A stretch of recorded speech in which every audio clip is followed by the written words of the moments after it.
Hi, my name is Ellie Sutton. And I'm Lillian Clark. We're going to talk about Other People's English Accents Matter, Challenging Standard English Accent Hegemony by Pierre W. Orellis.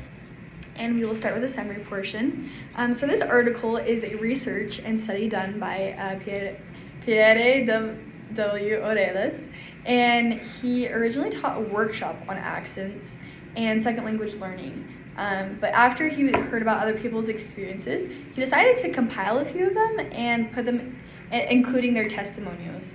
And it was really interesting seeing the amount of people that wanted to help versus the people who ended up helping. And so that was kind of like a whole long process.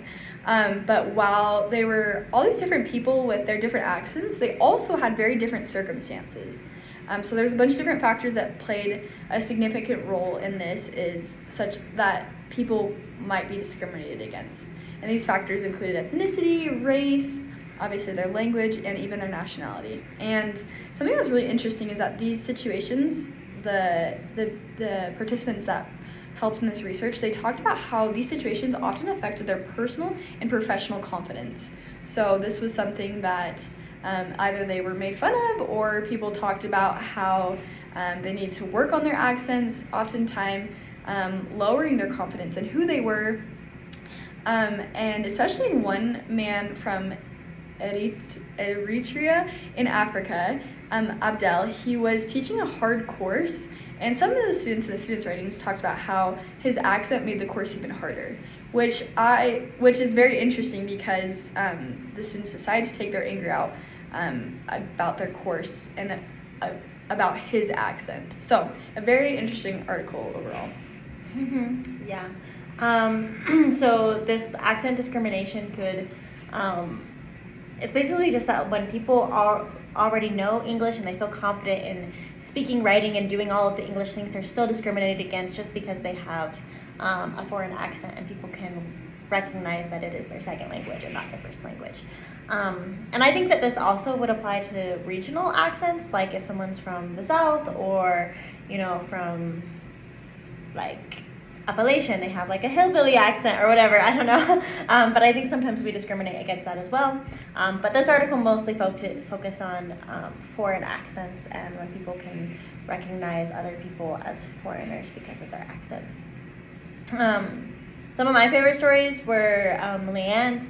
She was a very educated woman. She spoke English. She had taught English in various different countries, but she still felt discriminated against when she came to the United States for her accent, so much so that she was pressured into taking accent reductionism speech therapy, which was just really sad because even though she was very prolific in English, she still felt like she needed to change just the way that she speaks and the sound of her voice and everything, which was really sad.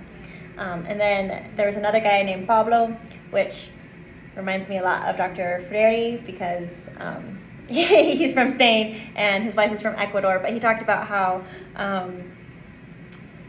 there was a difference in reaction when people found out he was from Spain. They were like, oh my goodness, that's so cool, you're from like a cool country. And then when people found out that his wife was from Ecuador, they didn't have that same reaction. And she experienced discrimination because she was just from a third world country and people saw that differently.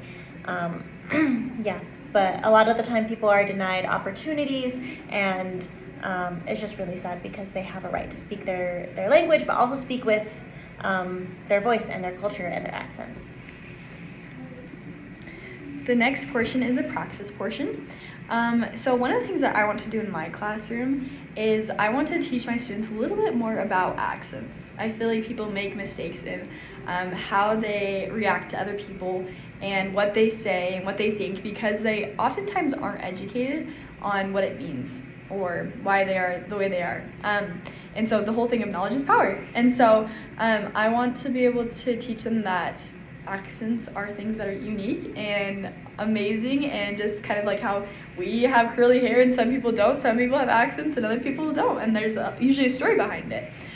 So just the importance of celebrating everyone. So I thought one of the ways that I could do this is by introducing role plays in which we talk about how to interact with those who have accents, and what is appropriate to say, what is not appropriate to say. That way they'll be able to learn what is harmful and just kind of get another perspective that they might not otherwise have.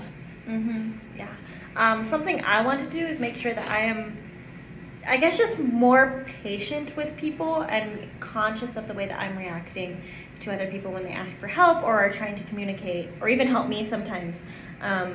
Yeah, I want to make sure that no matter what someone's English level is or accent or whatever, that I am putting forth my effort to be patient and kind and focus on communication and just understanding them, because I think that I have just as much of a responsibility to make sure that I am putting forth my effort to understand what they're saying and be helpful, just as much as they have the responsibility to try to communicate clearly and get a message across. I have the responsibility to understand that and interpret with, I guess, respect and kindness. And I think it's really important for them, because a lot of them who have foreign accents are immigrants or from other places, and so they might be getting used to America, getting used to the culture and being here, and they might be facing so many other different struggles and I don't want to be adding on to their struggle and their difficulty in any sort of interaction that they have with me.